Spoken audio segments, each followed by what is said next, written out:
পেঁপে গাছ লাগানোর জন্য গর্ত করা হচ্ছে। এরকমভাবে বড় করে গর্ত করতে হবে। দেখেন আপনারা 2 ফুট বাই 2 ফুট গর্ত করবেন।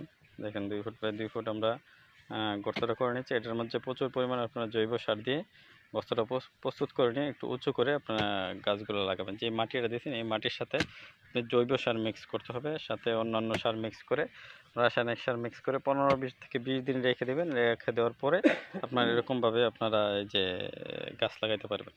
এরকমভাবে গর্ত করার পরে এরকমভাবে মাটিটা প্রস্তুত করে নেবেন। এখানে দেখেন প্রচুর পরিমাণ মাটি দিয়ে কিন্তু এই জায়গাটা প্রস্তুত করা হয়েছে। পরে এখানে আপনার উঁচু জায়গার মধ্যে আপনি গাছ লাগিয়ে দিবেন। এখানে এই যে পেঁপে গাছের জন্য এগুলা প্রস্তুত করা হয়েছে, গর্ত প্রস্তুত করা হয়েছে। হ্যাঁ, আগে প্রস্তুত করা হয়েছে, এখন এগুলা লাগানো হবে। আপনি এভাবে পেঁপে গাছ লাগাইতে পারেন। দেখেন প্রচুর পরিমাণ জৈব সার দিয়ে কিন্তু গর্তগুলা প্রস্তুত করা হয়েছে।